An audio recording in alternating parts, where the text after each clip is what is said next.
Warahmatullahi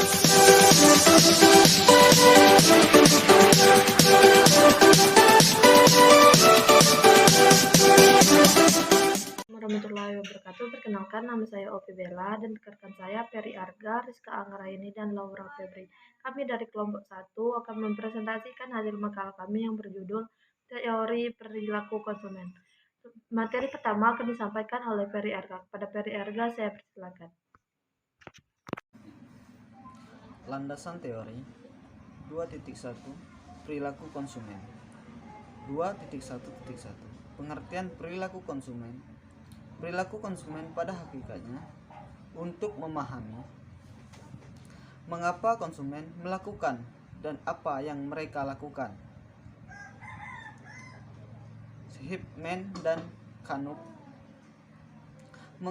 mengemukakan bahwa studi perilaku konsumen adalah suatu studi mengenai bagaimana seseorang individu membuat keputusan untuk mengalokasikan sumber daya yang tersedia, waktu, uang, usaha, dan energi.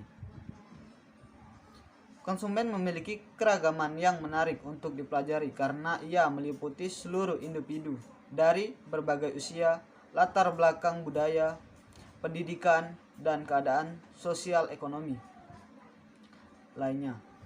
Oleh karena itu, sangatlah penting untuk mempelajari bagaimana konsumen berperilaku dan faktor-faktor apa saja yang mempengaruhi perilaku tersebut.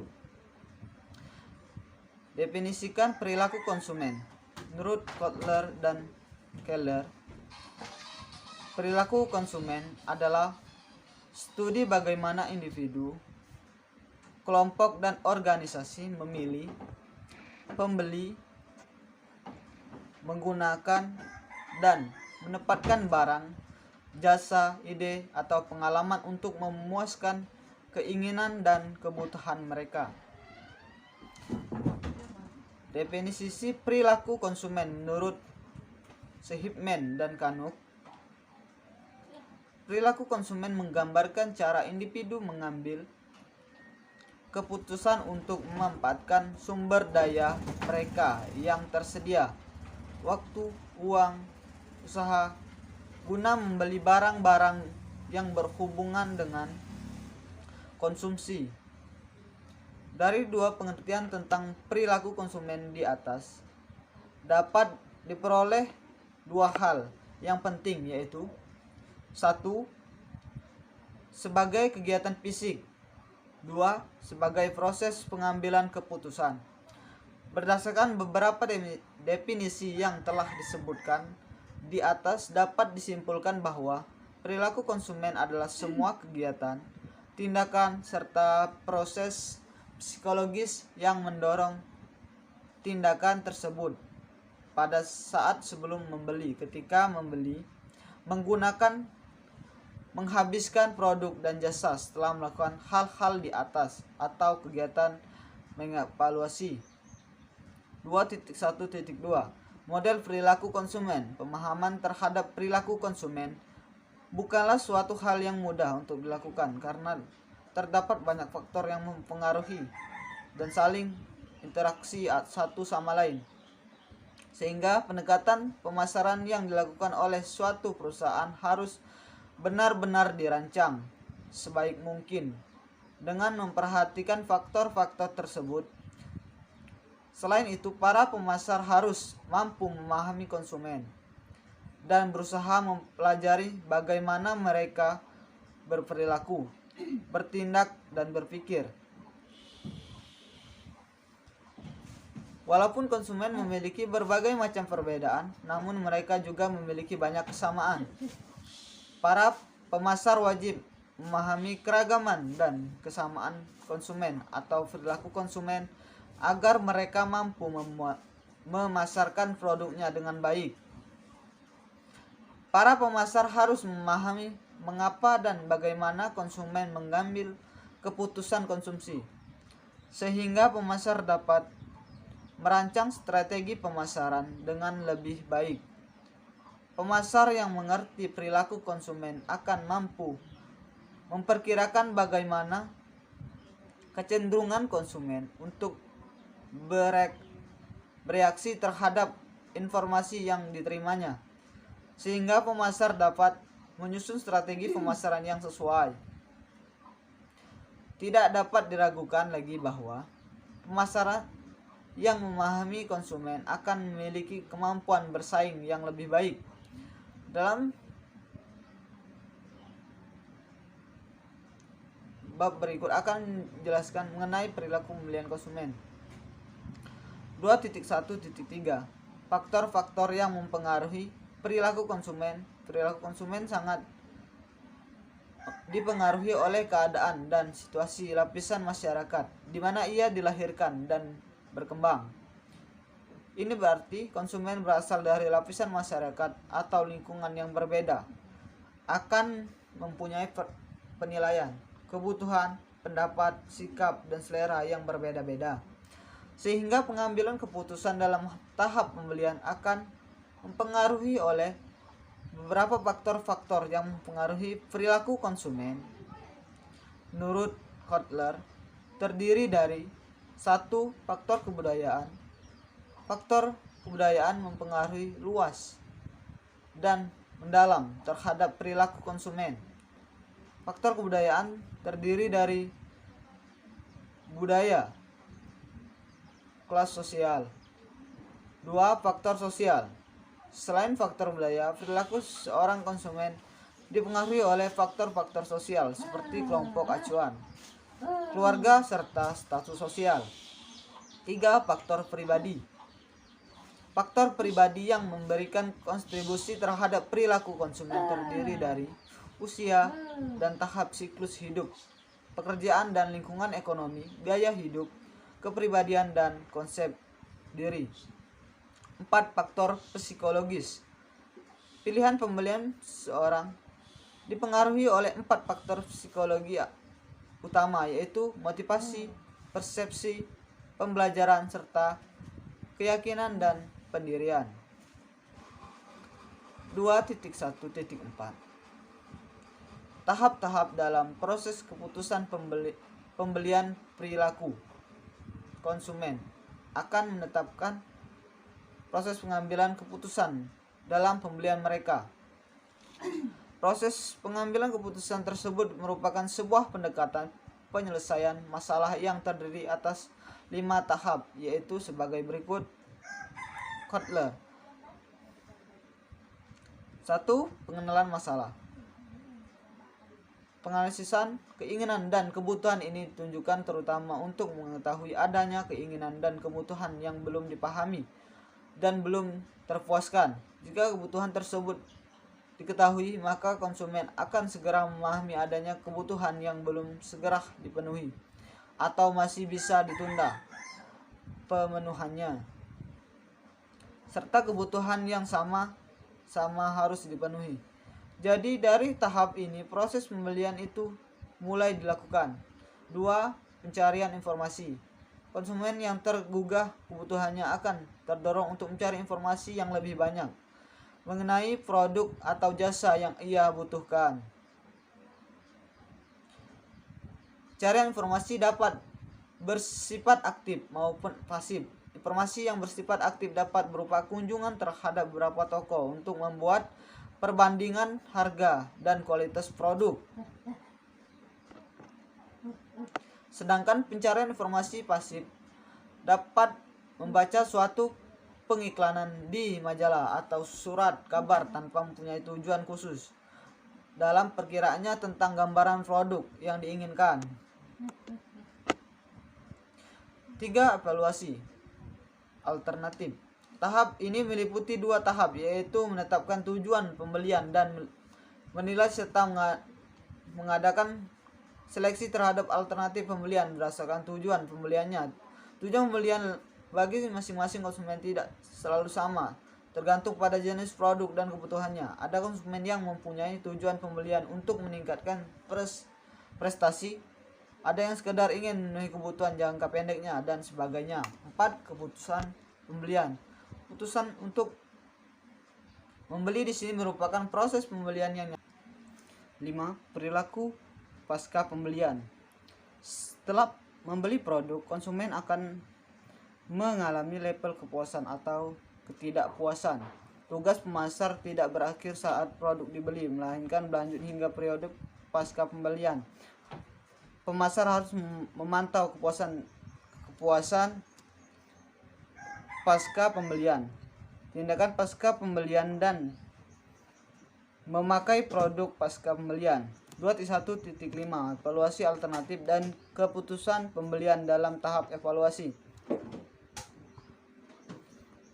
Konsumen membentuk preferensi atas merek-merek dalam kumpulan pilihan. Konsumen juga mungkin membentuk niat untuk membeli produk yang paling disukai. Ada dua faktor yang berada di antara niat pembelian dan keputusan pembelian. 2.1.6 Tipe-tipe keputusan pembelian. Setiap konsumen melakukan berbagai macam keputusan tentang pencarian, pembelian,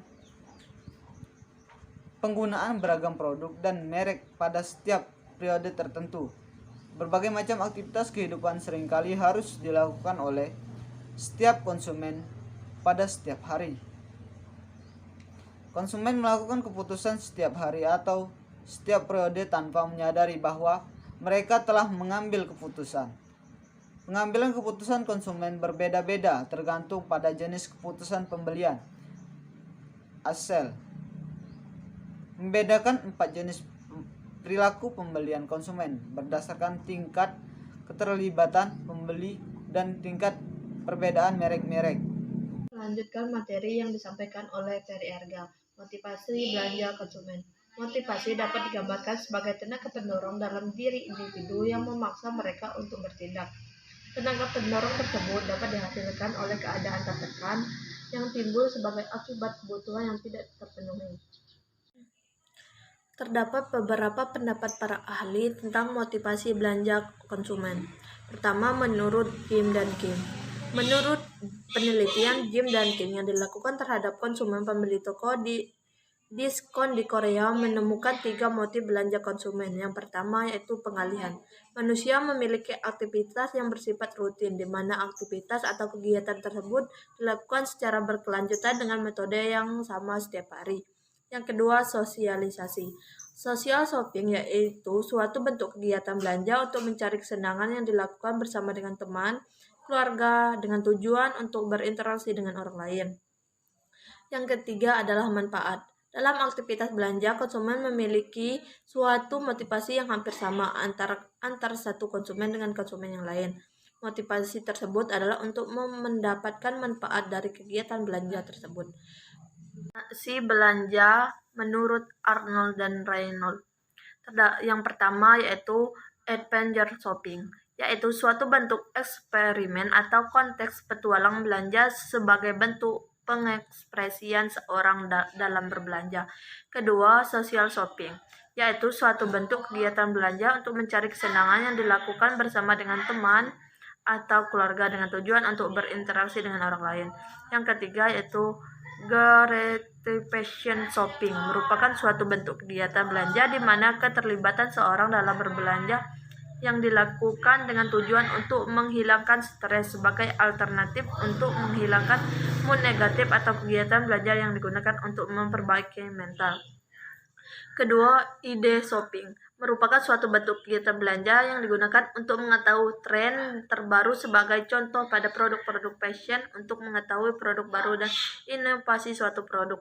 Yang ketiga adalah role shopping, merupakan suatu bentuk kegiatan belanja untuk memperoleh produk yang terbaik dari diri sendiri maupun bagi orang lain. Yang ketiga adalah full shopping, merupakan suatu kegiatan belanja yang disebabkan untuk memperoleh nilai seperti yang diakibatkan karena adanya diskon, promosi, penjualan, dan lain sebagainya. 2.3 Atribut toko. Banyak penelitian yang dilakukan secara langsung untuk mengidentifikasi atribut toko yang penting yang mempengaruhi pemilihan toko oleh konsumen dan toko langganan.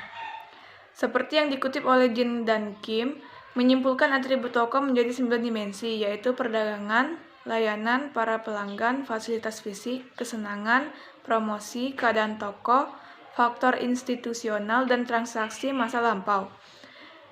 Di antara itu, Pertimbangan produk yang bersangkutan, contohnya sortiran, kualitas, dan harga, terlihat sebagai dimensi yang paling kritis untuk dipahami atau diperhatikan konsumen.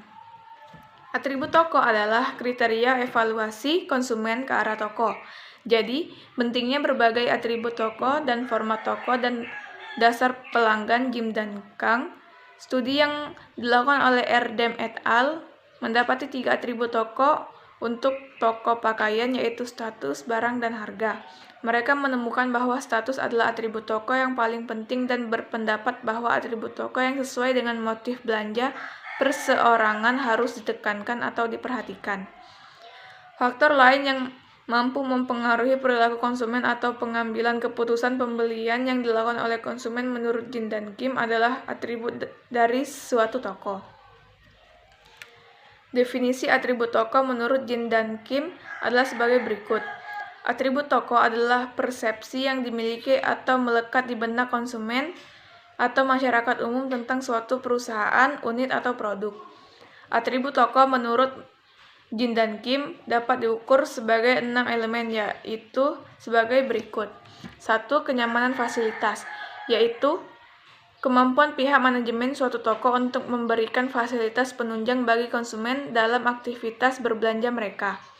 2. Kenyamanan pelayanan, yaitu kemampuan pihak manajemen maupun karyawan atau pramuniaga untuk dapat memberikan pelayanan yang baik dan sesuai dengan kebutuhan pelanggan.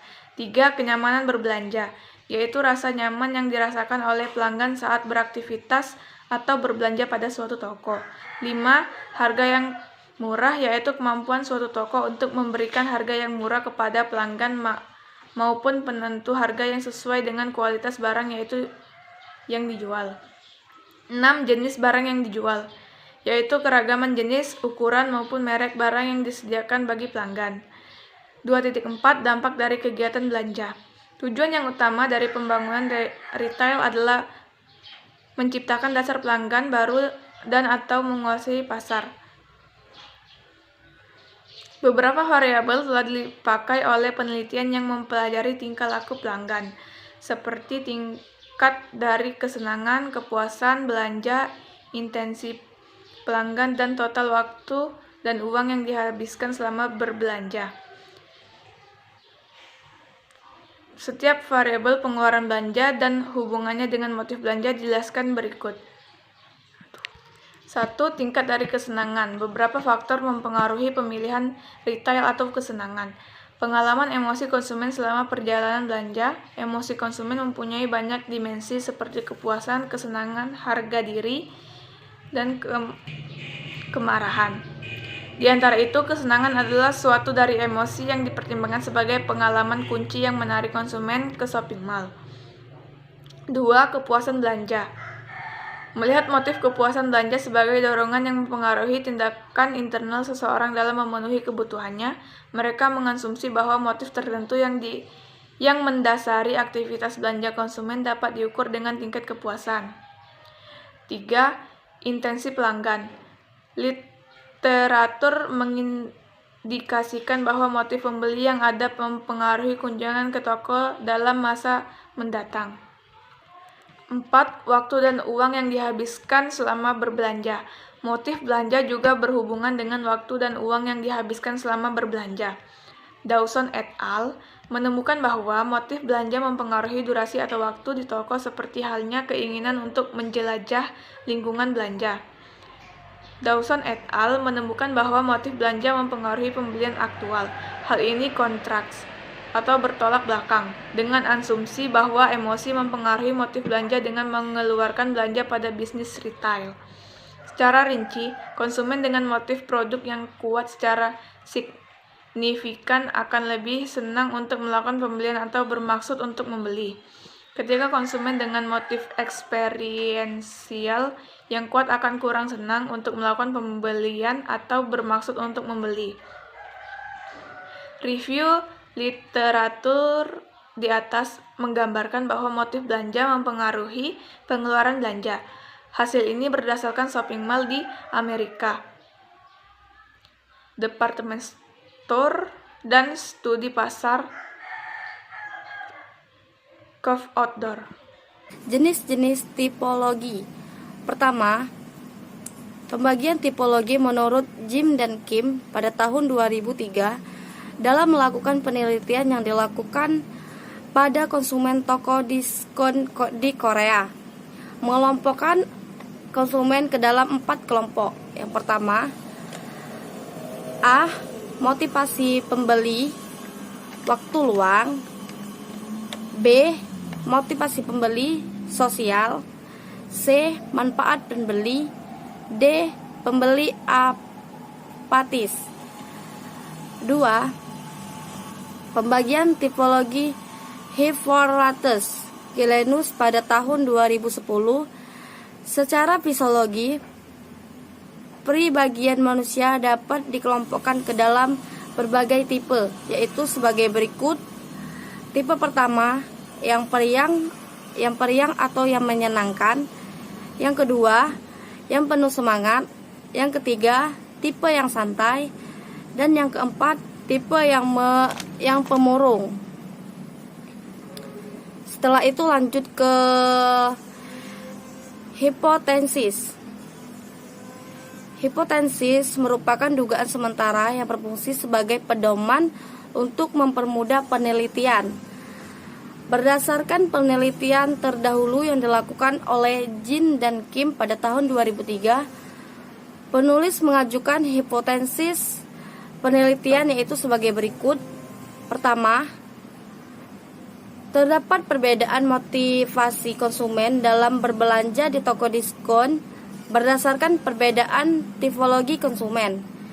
Yang kedua, terdapat perbedaan penilaian konsumen terhadap atribut toko di toko diskon berdasarkan perbedaan tipologi konsumen.